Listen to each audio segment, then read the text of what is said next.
on the inside of us because of what Jesus has done. So, yeah, guys, we're going to get into it today. But we're led by the heart. That's the heart of the gospel. You've got a good heart given to you by Jesus. Stephen, what's going on, brother? We are waiting on you. So here we go, guys. I think I'm going to get into it, okay? Just so you know, Hebrews chapter 7, a lot of Old Testament stuff, talking about the priests and how there needed to be a new one. And there was a great priest called Melchizedek. So we got into him, and then Jesus comes along, and he's the guarantee of a better covenant, right? A better covenant with better promises. And now we're going to find out the point of it all. That's what Hebrews chapter 8 starts out. So it starts out this way.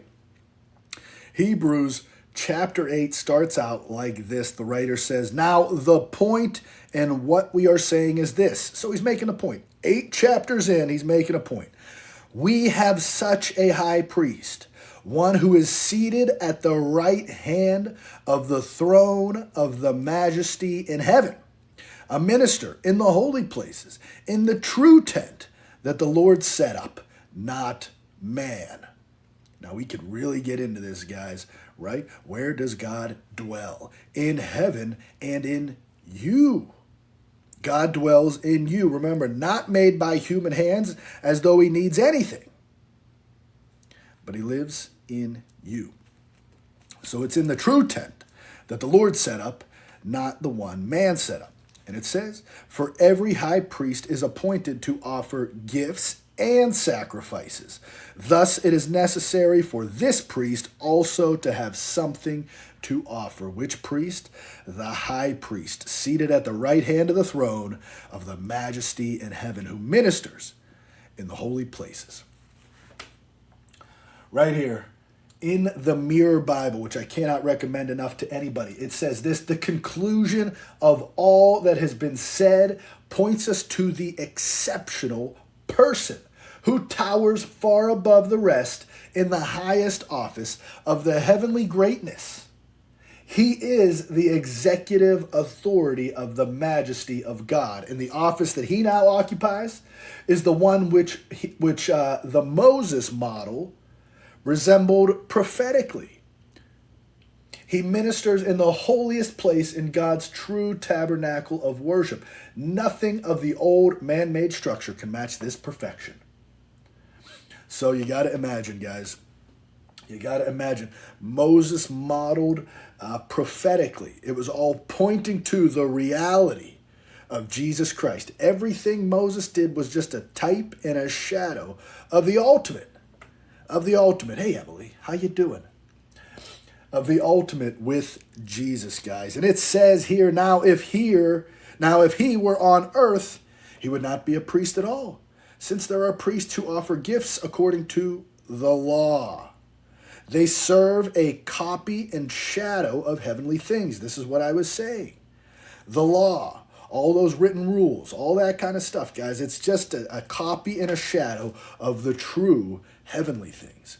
For when Moses was about to erect the tent, he was instructed by God, saying, quote, see that you make everything according to the pattern that was shown you on the mountain. But as it is, Christ has obtained a ministry that is much more excellent than the old, as the covenant he mediates is better, since it is enacted on better promises. All right, I'd love to hear that. Do you see that, guys? The here and now, the new covenant, the New Testament is a better covenant with better promises. And we're going to find out why.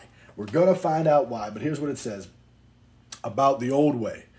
They are maintaining a shadow service to God, the old way, one which was originally intended as a prophetic picture of the real, just as Moses followed the instructions to make a tabernacle consistent with the pattern God had shown him on the mountain. Let me click over here. All right. And it says this, But Jesus' priestly work far surpasses what other priests do, since he's working from a far better plan. And if the first plan, the old covenant, had worked out, a second wouldn't have been needed. But we know the first was found wanting. All right? So we got to see about that. Some of these people think the Old Testament was perfect. The old covenant was perfect. It says right here, Christ obtained a ministry that is much more excellent than the old, as the covenant he mediates is better since it's enacted on better promises. For if that first covenant had been faultless, there would have been no occasion to look for a second.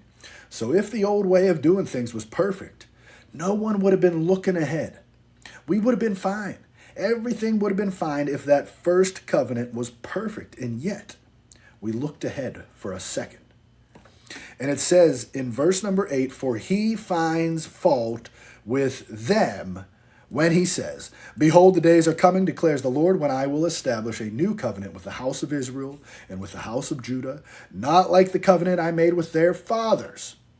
So what happens? He found fault with them.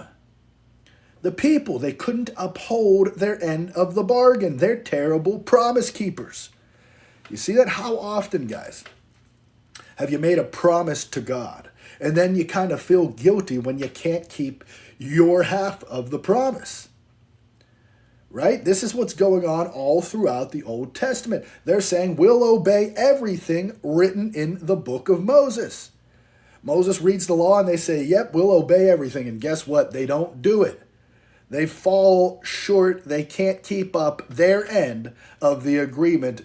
And says God finds fault with them. And when he says, behold, the days are coming, declares the Lord, I will establish a new covenant with the house of Israel and with the house of Judah. And it's not like the covenant that I made with their fathers. So right off the bat, it's different. On the day when I took them out of the hand to bring them out of the land of Egypt. Do you remember that, guys? When God led them out of captivity in Egypt.